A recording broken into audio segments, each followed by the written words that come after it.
বন্ধুরা, তোমাদের জন্য নিয়ে এলাম একদম নতুন কড়াকড়ির ভিডিও। আজকের ভিডিওটা শুরু থেকে শেষ অবধি দেখলে তোমাদের ওইটা দাঁড়িয়ে যাবে আর টপটপ করে পানি চলে আসবে। তাহলে চলো আজকের ভিডিও শুরু করি। বন্ধুরা, আমার নাম রাজেশ। আমার বাড়ি মনোহরপুরে। আমার বয়স এখন 55 বছর। আমি বিপত্নিক। আমার এক ছেলে আছে, যার নাম রোহিত, বয়স এখন 25 বছর। আমি এক বড় ব্যবসায়ী।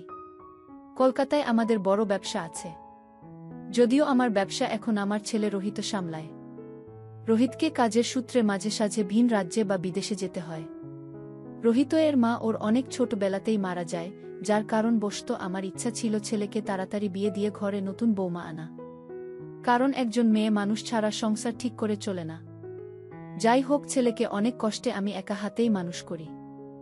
যদিও পয়সার অভাব আমাদের কোনোদিনই ছিল না, তবু সংসারে মেয়ে মানুষ না থাকলে যা সমস্যা হয় তাই হতো।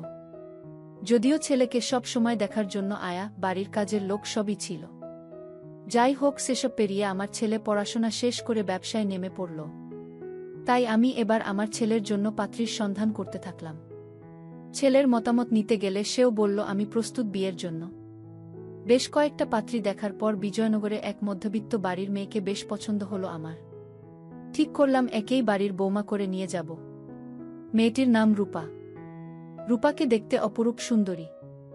ওকে শুধু সুন্দরী বললেও কম বলা হবে। এবার আমার সুন্দরী বৌমা রূপার বর্ণনা দেওয়া যাক। রূপার বয়স 21 বছর। রূপার গায়ের রং হালকা ফর্সা। উচ্চতা 5 ফুট 6 ইঞ্চি, ওজন 60 কেজি। রূপার মুখশ্রী খুব সুন্দর, হরিণের মতো চোখ, ঝাঁকড়া ঝাঁকড়া কোকড়ানো সিল্কি চুল, ঝকচকে মুক্তোর মতো সাজানো দাঁত দেখলে মনে হবে স্বর্গ থেকে কোনো দেবী নেমে এসেছে। রূপা সবে ওর গ্রাজুয়েশন কমপ্লিট করেছে, তাই বাড়ি থেকে মেয়ের পাত্র দেখা শুরু করেছে।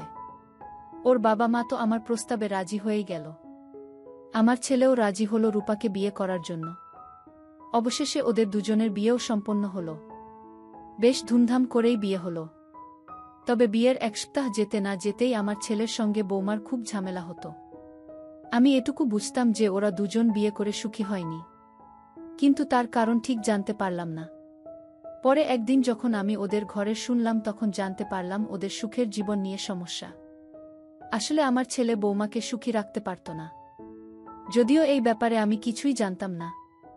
এত সুন্দরী বউ থাকা সত্ত্বেও কোনো ইচ্ছায় পূরণ করতে পারত না আমার ছেলে। এই জন্য ওদের স্বামী স্ত্রীর মধ্যে রোজ ঝামেলা হতো। বিয়ের 2 সপ্তাহ বাদে একদিন খুব ঝামেলা হয় আমার ছেলে আর বৌমার মধ্যে। হঠাৎ দেখি আমার ছেলে ঘর থেকে চলে গেল। আমি তখন বৌমার ঘরে ঢুকে ওকে জিজ্ঞেস করলাম যে কি হলো বৌমা? রোহিত ওভাবে রেগে বেরিয়ে গেল কেন এত রাতে? বৌমা তখন বলল, সেটা আপনার ছেলেকেই জিজ্ঞাসা করুন বাবা, আমি এর উত্তর দিতে পারবো না আপনাকে। আমি বললাম, কেন বলতে পারবে না বৌমা? আমাকে তুমি শ্বশুর নয় বন্ধু ভেবেই বলো। রূপা তখন আমায় বলল, তাহলে শুনুন বাবা, আপনার ছেলে আমায় একদমই সুখী রাখতে পারে না। আমার সংসার জীবন পুরো শেষ হয়ে গেল আপনার ছেলেকে বিয়ে করে। আজ 2 সপ্তাহ ও আমার সাথে থাকলো, কিন্তু একদিনও সুখী হলাম না। আজ 21 বছর ধরে আমি একা। এক তো বাড়ির রেস্ট্রিকশন ছিল বলে কোনো প্রেম করিনি আমি, আমাকে অনেক ছেলেই পছন্দ করত। আপনিই বলুন না বাবা, আমার মধ্যে কি কম আছে? আমি সুন্দরী, শিক্ষিতা, ভদ্রবাড়ির মেয়ে। আমার কি ছেলের অভাব হতো? অনেক ছেলে তো আমার সাথে বন্ধুত্ব করবার জন্য কত কিছু করেছিল, কিন্তু ফ্যামিলির কথা ভেবে আমি কিছুই করিনি। এই কথা বলেই গজগজ করতে থাকলো রূপা। তারপর রূপা বলল, আমি আর 2 দিন দেখব, নইলে আমি বাইরের কাউকে খুঁজে নিয়ে বন্ধুত্ব করব। সেদিন আর আপনার ছেলে যেন আমায় কিছু না বলে, কিন্তু আমি বাবার বাড়ি চলে যেতে বাধ্য হব। আমি তখন রূপাকে বললাম, আমার ছেলে তোমাকে সুখী করতে পারল না, তাহলে তুমি কি করে ভাবলে যে সে 2 দিনের ভিতর তোমায় খুশি করবে? রূপা তখন বলল, তাহলে এখন কি করব বাবা, আপনিই বলুন। আপনিই তো আমায় দেখে এনেছেন এই বাড়িতে। আমি তখন রূপাকে বললাম, হ্যাঁ বৌমা, আমি যখন এই বাড়িতে তোমায় পুত্রবধূ করে এনেছি, তখন আমারই দায়িত্ব তোমার হয়ে কিছু একটা ব্যবস্থা করা। তখন রূপা বলল, তাহলে কি আমি বাইরে থেকে কাউকে ডেকে নেব? আমি তখন বললাম, আমি ঘরে থাকতে বাইরে থেকে লোক ডাকতে হবে কেন তুমি বৌমা? আর তাছাড়া বাইরের অপরিচিত লোক, ওদের কত সমস্যা থাকবে। তার চেয়ে বরং আমি নিজেই আমার ছেলের বউয়ের দায়িত্ব নিতে চাই। আর সত্যি বলতে, তোমার শাশুড়ি মারা যাবার পর আমি অনেক দিন কষ্টে আছি। আর তাছাড়া তোমাকে দেখার পর থেকেই তোমাকে আমার ভালো লেগেছিল। আমি নিজেকে অনেক কথা জিজ্ঞেস করেছিলাম, তুমি আমার পুত্রবধূ বলে কিছু বলতে পারি নাই, কিন্তু 1 সপ্তাহ আগে আমি জানতে পারি তুমি সংসারের সুখ থেকে বঞ্চিত হচ্ছ। তাই তারপর থেকে আমি তোমার দায়িত্ব নেয়ার কথা ভাবছিলাম। প্লিজ বৌমা, তুমি আর না করো না। রূপা তখন আমায় বলল, বাবা এসব কথা আমার শোনাও পাপ, আমি স্বপ্নেও এসব ভাবতে পারবো না বাবা। আমি সেদিন রূপাকে আর বেশি কিছু বলিনি। রাতে ঘরে চলে এসেছিলাম। রূপাও সেদিন রাতে আমার কথা অনেক ভেবেছিল। সেদিন রাতের ঠিক 2 দিন পর আমার ছেলে ব্যবসার কাজে বিদেশে গেল, বলল আমার ফিরতে দিন 15 লাগবে। তারপর একদিন দুপুরবেলায় আমি দেখি রূপা তার নিজের ঘরে কিছু একটা করছিল। সেটা দেখে আমি তো অবাক, তাও কোনোভাবে ওখান থেকে চলে গেলাম। সেদিনই ঠিক করলাম বৌমাকে এবার কিছু একটা বলতে হবে। পরের দিন দেখলাম রূপা ঠিক সকাল 8টার সময় বাথরুম থেকে স্নান করে বেরোল। রূপা নীল রঙের একটা শাড়ি পরেছে, মাথায় চুলে গামছা জড়ানো। কি সুন্দর লাগছে রূপাকে, তা আপনাদের বলে বোঝাতে পারবো না। রূপা এবার ঠাকুর ঘরে ঢুকে পুজো দিয়ে বেরোল। রূপা পুজো দিয়ে আমার ঘরে ঢুকে গেল, তারপর আমিও আমার ঘরে ঢুকে গেলাম। এবার আমি রূপাকে ধরলাম। রূপা বলল, বাবা আপনি? আমি বললাম, আজ বাড়ি পুরো ফাঁকা, কেউ নেই। তুমি রোজ কষ্ট পাও, আমার আর সহ্য হচ্ছে না তোমার কষ্ট। আজ আমি তোমার সব দায়িত্ব নিতে চাই, আমরা সুখী হতে চাই। রূপা বলল, কিন্তু বাবা আপনার তো অনেক বয়স হয়েছে, আপনি কি পারবেন এত কষ্ট করতে? আমি বললাম, হ্যাঁ বৌমা, আমি তোমার জন্য এতটুকু কষ্ট করতে পারবো না। তবে বৌমা তুমি আমাকে আর আপনি আজ্ঞে না করে তুমি বলে বলবে। রূপা বলল, ঠিক আছে বাবা, আমি তোমাকে তুমিই বলবো। এবার আমি রূপাকে দেখে আর ঠিক থাকতে পারছিলাম না। ওকে বললাম, তুমি খুব সুন্দর বৌমা।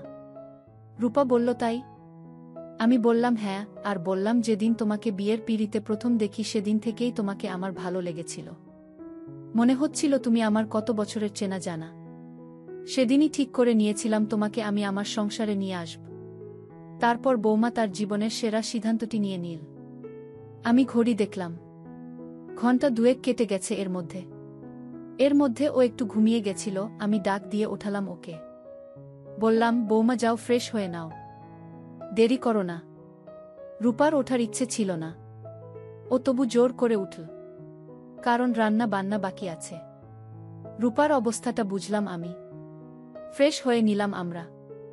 রূপা অল্প কিছু রান্না করল। আমরা দুজন তারপর খাবার খেয়ে নিলাম। আমি পরে ওকে 2টো ওষুধ দিয়ে বললাম, খেয়ে নাও, মাথা ব্যথা হবে না। রূপা খেয়ে নিল সেটা। তারপর ঘুমিয়ে নিল কিছুক্ষণ। আমি এবার রূপাকে বললাম, রোহিত ফিরে এলো তো আবার অসুবিধা হয়ে যাবে। রূপা বলল, সেটা নিয়ে আপনাকে চিন্তা করতে হবে না বাবা। আমি বললাম, ঠিক আছে বৌমা। আমি আর কোনো কথা বললাম না রূপাকে। শুধু জিজ্ঞাসা করলাম, আমার সাথে বাড়িতে থাকতে ভালো লাগছে তো? রূপা একটা মিষ্টি হাসি হেসে বলল, ঠিক আছে। তারপর রূপা ওর বেস্ট ফ্রেন্ড সুপ্তাকে রাতে কল করে বলল এই কথা। বলা চলে এই সুপ্তাই রূপার শিক্ষক। সুপ্তা নিজের ফ্রেন্ডের সাথে কথায় ঘুরতে গেল, কথায় রেস্টুরেন্টে গেল, সব বলতো। যাই হোক, সম্পূর্ণ কথা শুনে সুপ্তা রূপাকে উৎসাহ দিয়ে বলল, বাহ, ভালো কাজ করেছিস। বয়স্ক লোক অনেক সুন্দর মনের হয়। যাই হোক, তারা আরও অনেক গল্প করল। এদিকে এই 7 দিন ধরে রূপা আর আমি একে অল্প কথা বললাম। তবে যেদিন 1 সপ্তাহ পূর্ণ হলো সেদিনও আর আমি রূপা কোনো কথা বলতে পারলাম না। কারণ আমার ছেলে না থাকায় ব্যবসার একটু চাপ আমার উপর পড়েছিল। যাই হোক, আমি সব কিছু 3 দিনের ভিতর মিটিয়ে ফেলি। এরপর ঠিক 10 দিন পর অবশেষে এলো সেই বিশেষ দিন। সেদিন ছিল মঙ্গলবার। সেদিন সকাল 9টার সময় আমি রূপাকে বললাম, বৌমা আজ দুপুরে তৈরি থেকো। তুমি তাড়াতাড়ি তোমার কাজ সেরে ফেলো। রূপা তাড়াতাড়ি সব কাজ, স্নান, রান্না বান্না সেরে ফেলল। তারপর আমি আর রূপা তাড়াতাড়ি লাঞ্চ সেরে ফেললাম। বেলা 1টার মধ্যে অরুণিমা সব কাজ মিটিয়ে ফেলল। এরপর রূপা 1 ঘন্টা ধরে মেকআপ করে নিল। রূপা এমনিতেই দেখতে খুবই সুন্দরী, তার উপর এরম মেকআপ করার ফলে ওকে পরীর মতো লাগছিল।